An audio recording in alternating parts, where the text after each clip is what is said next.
Okay, so you guys want to talk about Section 8. Well, I love Section 8. I know it gets a bad rep, and there's a lot of myths surrounding it, but there's a reason why the landlords who rent to Section 8 voucher recipients, it's a reason why we do it. Okay. First of all, if you're not familiar with what Section 8 is, it is a government subsidized voucher program, and it essentially follows the person, not necessarily the property. Okay, so a person will apply for Section 8. A lot of times there's a lottery. They will have to qualify, likely based on income and family size.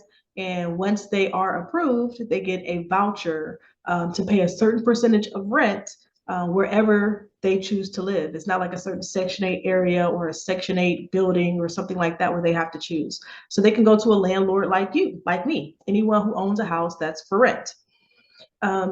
A question that I get a lot about Section 8 vouchers is, well, what if, I don't want that tenant? Well, listen, Section 8 doesn't assign you a tenant. So let me walk you through this process real quick.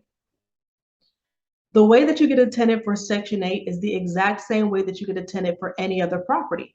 You're going to have a property that's available, and you will start doing lead generation to find a tenant. Now, you can use affordablehousing.com because that's where most of the Section 8 voucher recipients are looking for rental properties or properties to rent. Just like any other tenant situation, you're going to screen. They're going to have to apply. You're going to have to vet them, just like any other tenant. So I think that that really takes away the myth that you're going to get some crazy tenant.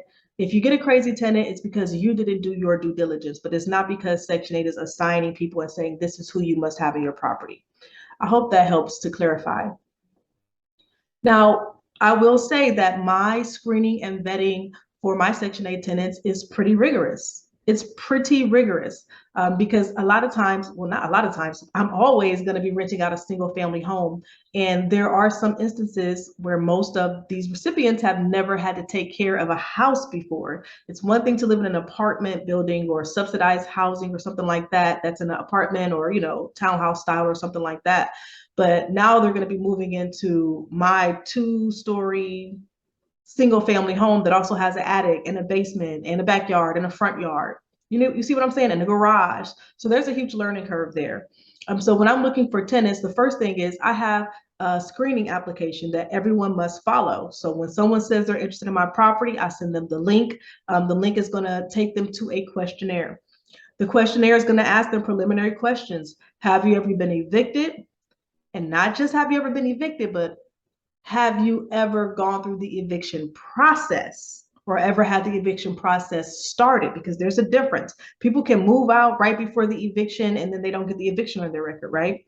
But I want to know, have you even ever had one started against you? I'm also going to be checking references. I'm going to have them tell me who their most recent landlord was, and I'm going to check it.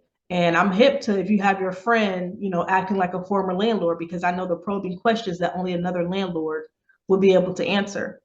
And then here's a tip. Here's a tip. Okay, so you're going to do your normal vetting process. Like I told you guys, I have a questionnaire. Once they pass the questionnaire has specific instructions. So people who aren't following those instructions, they won't make it through the next round.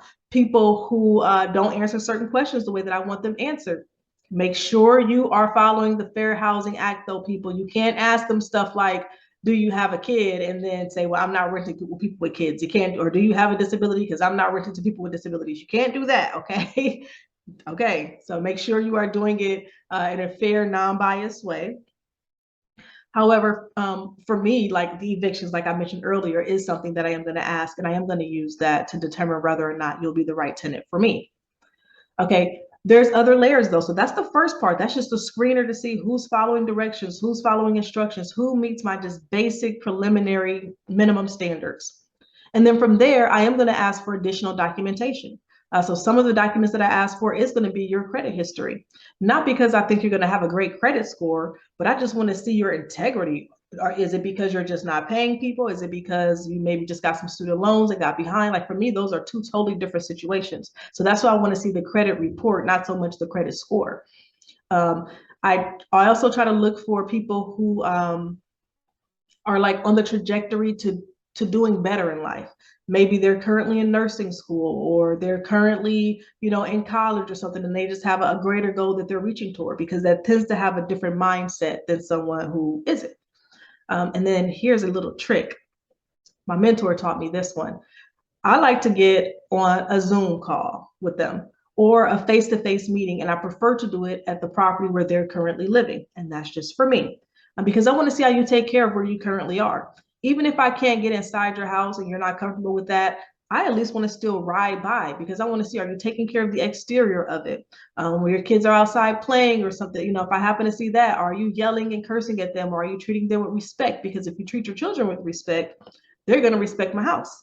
Or are they all over the place? I mean, it's just certain small little intricacies that I'm looking for. So that's why I have excellent histories with my Section 8 tenants. They take better care of my properties, I'm telling you, than I probably take care of my own property that I live in. I mean, they take care of it with pride. If something, breaks, or if something, we have a leak or something, they stay on top of it. And a lot of times they'll do what they can to fix it in term until I'm able to go and get it taken care of. So I really love working with the Section 8 program. Now, in order for you to become a Section 8 landlord, you are going to have to go through a certification class. It was like an hour. I think now it's even on Zoom.